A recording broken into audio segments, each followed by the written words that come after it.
Olá, minha irmã, meu irmão, caríssimos jovens, casais, adultos do Movimento Emaús, aqui do Secretariado de Florianópolis.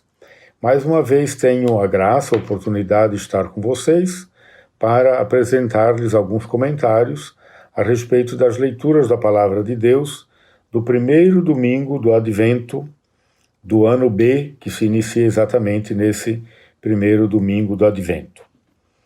Vamos começar com a oração da coleta, a oração do dia.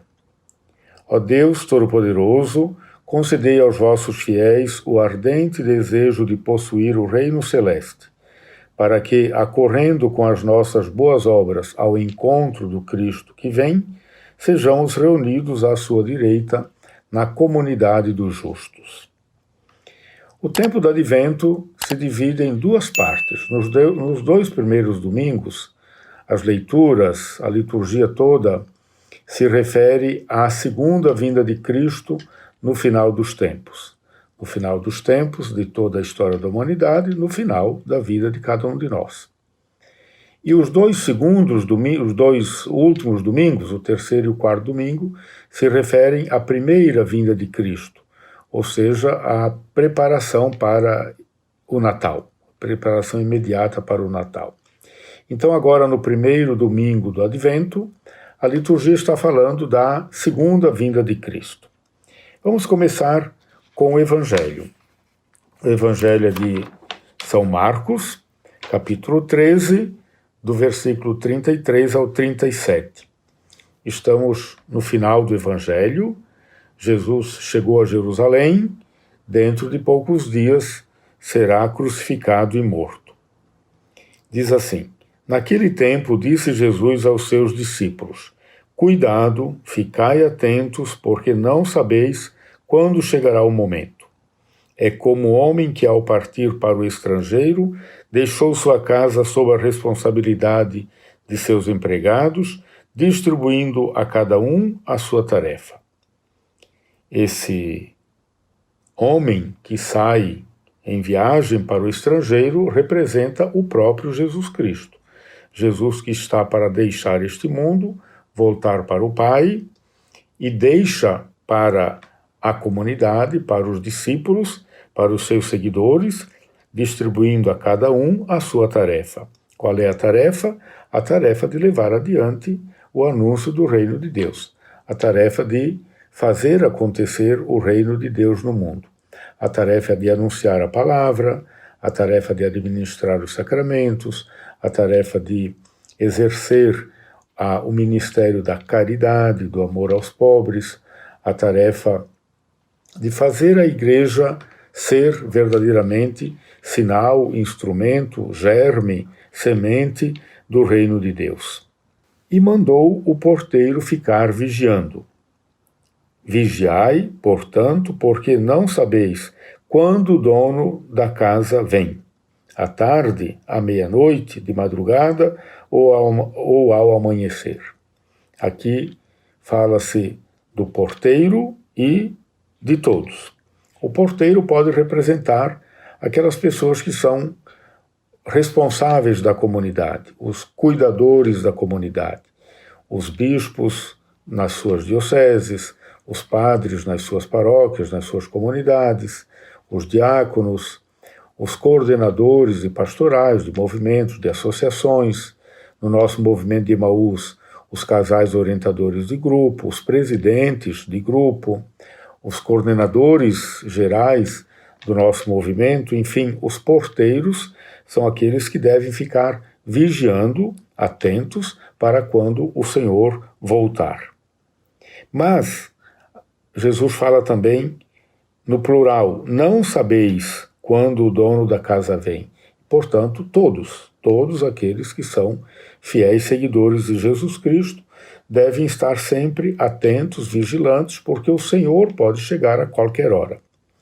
O Senhor pode chegar a qualquer hora não é para nos assustar, nos amedrontar, é exatamente para nos mantermos vivos, atentos, na esperança, na expectativa, porque o Senhor vem a toda hora e todo instante. Ele vem no irmão, vem na palavra, vem na Eucaristia, vem na cruz nossa de cada dia, vem na comunidade, esse mesmo Senhor que vem a toda hora e todo instante ao nosso encontro, é o que vai vir no final da vida de cada um de nós, é o que vai vir no final dos tempos.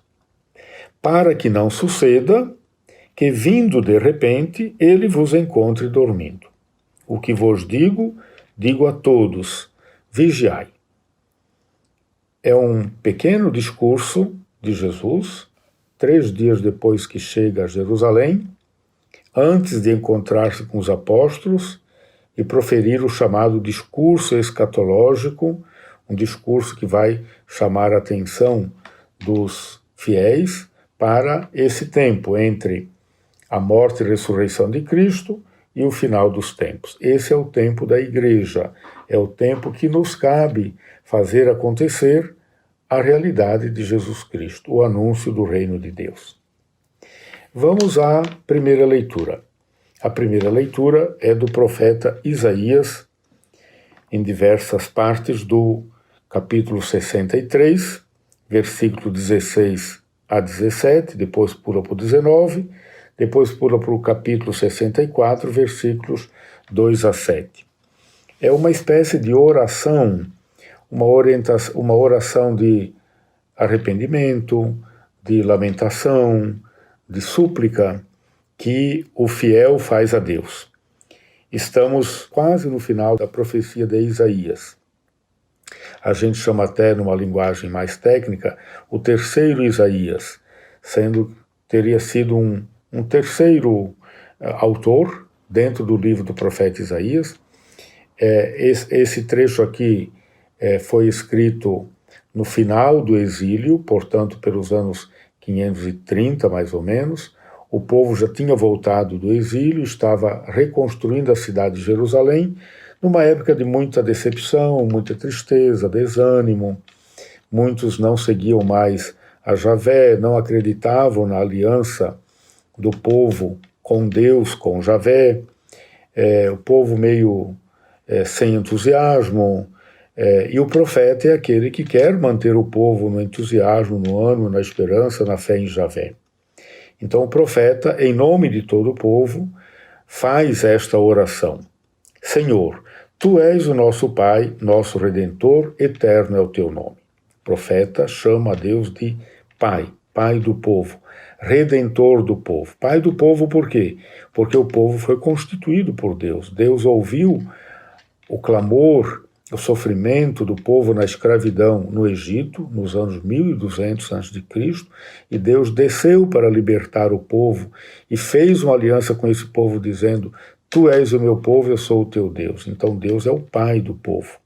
Redentor, em hebraico tem a palavra Goel. Goel, Redentor, é aquele parente, digamos assim, encarregado de socorrer um parente em necessidade, que esteja preso, que esteja desempregado, que esteja passando por dificuldades. Então, um parente redentor. Deus é chamado de Redentor. Como nos deixaste andar longe dos teus caminhos e endureceste nossos corações para não termos o teu temor? O profeta percebe que a realidade é tão dramática, tão difícil, que ele reclama: por que Deus, por que deixaste que as coisas chegassem a esse ponto? Por amor dos teus servos, das tribos da tua herança, volta atrás. O profeta pede para o Senhor: volta atrás, não nos abandones, por amor dos teus servos, por amor das tribos da tua herança. Ah, se rompesses o céu e descesses, ah, se pudesses vir a nós e socorrer-nos. As montanhas se desmanchariam diante de ti. Desceste, pois, e as montanhas se derramaram diante de ti. Nunca se ouviu dizer, nem chegou aos ouvidos de ninguém, jamais olhos viram que um Deus, exceto tu, tenha feito tanto pelos que nele esperam. O profeta, ao mesmo tempo que suplica, ele já mantém a sua expectativa, a sua esperança. Ele pede e já acredita, e já se consola com a vinda do Senhor.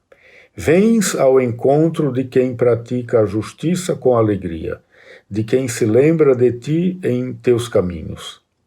Tu te irritaste, porque nós pecamos, é nos caminhos de outrora que seremos salvos. O profeta reconhece que o povo pecou, o povo abandonou a Deus, e mesmo assim Deus vem ao encontro do povo. Deus, ao mesmo tempo que se irrita, é um Deus misericordioso, compassivo, um Deus que volta-se para o povo. E o profeta reconhece que é preciso voltar aos caminhos de outrora, dos primeiros tempos, dos tempos em que foi feita a aliança com Javé. Todos nós nos tornamos imundície, e todas as nossas boas obras são como pano sujo. Murchamos todos como folhas, e nossas maldades empurram-nos como o vento. Olha que metáforas interessantes. Imundície, pano sujo, folhas como o vento, né? Nossas maldades empurram-nos como o vento. Murchamos como folhas. É um ato de arrependimento, um reconhecimento do peso do pecado. Não há quem invoque o teu nome, quem se levante para encontrar-se contigo. Escondeste de nós tua face e nos entregaste à mercê da nossa maldade. O povo reconhece, pela voz do profeta, que vive no pecado, que não invoca mais a Deus, que está longe da face de Deus e pede, para que Deus volte. Assim mesmo assim, Senhor, Tu és o nosso Pai. Nós somos barro, Tu és o nosso oleiro, e nós todos somos obra de Tuas mãos. Se vê que é uma oração bem dramática, que considera bem a realidade sofrida, triste, da maldade, do pecado, da opressão, da miséria espiritual, da miséria material, enfim, de uma situação terrível em que o povo não consegue viver mais na graça de Deus, na fé em Deus. Só mesmo Deus para fazer com que o povo volte a ter fé. A resposta ao Salmo será, a resposta à primeira leitura será do Salmo 79. Iluminai a vossa face sobre nós, convertei-nos para que sejamos salvos. Ó pastor de Israel, prestai ouvidos, vós que sobre os querubins vos assentais, apareceis cheio de glória e esplendor, despertai vosso poder, ó nosso Deus, vinde logo nos trazer a salvação. Voltai-vos para nós, Deus do universo, olhai dos altos céus e observai, visitai a vossa vinha e protegei-a, foi a vossa mão direita que a plantou, protegei-a e ao rebento que firmastes. Pousai a mão por sobre o vosso protegido, o filho do homem que escolhestes para vós, e nunca mais vos deixaremos, Senhor Deus. Dai-nos vida e louvaremos vosso nome. É o Salmo 79. É uma grande oração também de súplica para que o Senhor volte a se fazer presente na história, na caminhada, na vida do povo e de cada membro do povo de Deus. Vamos à segunda leitura. É da primeira carta aos Coríntios, capítulo 1, do versículo 3 ao 9. A carta aos Coríntios foi escrita logo depois que São Paulo passou pela cidade de Corinto. Pelos anos 50, 52, um ano e meio, mais ou menos, viveu nessa comunidade. Corinto era uma cidade grande, uns 500 mil habitantes, 2 portos muito importantes, como era uma cidade portuária, também muito marcada pela devassidão moral, muitas brigas, muitas discussões. Os primeiros cristãos eram judeus que frequentavam a comunidade judaica na sinagoga, e daí surgiram então os primeiros cristãos. Era uma comunidade marcada pela importância que se dava aos estudos, à inteligência própria da cultura grega. São Paulo então escreve para essa comunidade, agradecendo pelo bem que a comunidade vive, pelas graças que a comunidade recebeu, pelos carismas, principalmente o carisma da palavra e do conhecimento. Depois São Paulo vai aproveitar-se disso para continuar a falar da verdadeira sabedoria, que é a sabedoria de Deus e não a sabedoria humana. Vamos lá então. Irmãos, para vós, graça e paz da parte de Deus nosso Pai e do Senhor Jesus Cristo. Estamos quase no início da carta, então é uma saudação, lembrando as pessoas da Santíssima Trindade, o Pai, o Filho e o Espírito Santo. Dou graças a Deus sempre a vosso respeito, por causa da graça que Deus vos concedeu em Cristo Jesus. Nele fostes enriquecidos em tudo, em toda palavra e em todo conhecimento. São Paulo agradece a Deus por isso, porque Deus concedeu ao povo de Corinto muitos dons, muitas graças, muitos carismas, entre os quais a palavra e o conhecimento, à medida que o testemunho sobre Cristo se confirmou em vós. Assim não tendes falta de nenhum dom, vós que aguardais a revelação do Senhor nosso Jesus Cristo. São Paulo elogia a comunidade por ser uma comunidade rica de dons, de carismas, uma comunidade viva, dinâmica, que vive no aguardo da vinda de Jesus Cristo. É Ele também que vos dará perseverança em vosso procedimento irrepreensível, até o fim, até ao dia de nosso Senhor Jesus Cristo. Então, Paulo convida a comunidade a se manter firme na fé, na esperança, na caridade, na prática do amor fraterno, no conhecimento da palavra de Deus, na perseverança da fé em todo o procedimento irrepreensível, porque se tratava de os cristãos darem bom exemplo no meio das comunidades pagãs, comunidades que não conheciam o Senhor. Então era importante exatamente o testemunho da vida cristã, marcando diferença em relação aos companheiros, aos concidadãos. Deus é fiel, por ele foste chamados à comunhão com o seu Filho, Jesus Cristo, nosso Senhor. Minha irmã, meu irmão, caro jovem, minha irmã jovem, nós estamos iniciando o tempo do Advento, tempo de expectativa, tempo de esperança.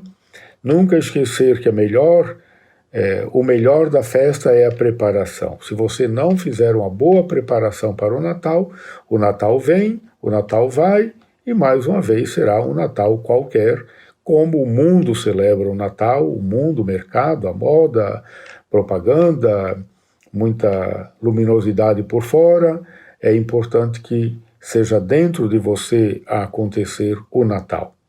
Portanto, tenha desde já um bom e santo advento, ficando na expectativa do Senhor, mas não de maneira passiva, de braços cruzados.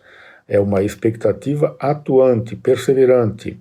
Vigiai, estai preparados por meio da oração, por meio da prática do amor fraterno. Prepare-se para a vinda do Senhor Jesus. Abençoe-te, minha irmã, meu irmão, nosso Deus, que é Pai e Filho e Espírito Santo. Amém.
mas pela porta aberta do teu ser eu vou me encontrar. Oh Deus, se queres minha vida vou te dar, mas faz meu coração se transformar. Preciso com urgência de perdão. Oh Deus, derrama sobre nós o teu amor e vem aliviar a minha dor. Preciso ser feliz. Preciso ser feliz. Preciso ser feliz.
Má e adúltera pede um sinal. Porém, não se lhe dará outro sinal, senão o do profeta Jonas. Pois, como Jonas esteve 3 dias e 3 noites no ventre da baleia, assim estará o Filho do Homem 3 dias e 3 noites no seio da terra. Os ninivitas ressurgirão no juízo com esta geração e a condenarão, porque se arrependeram com a pregação de Jonas, e eis que está aqui quem é mais do que Jonas. A rainha do meio-dia se levantará no dia do juízo com esta geração e a condenará, porque veio dos confins da terra para ouvir a sabedoria de Salomão. E eis que está aqui quem é maior do que Salomão.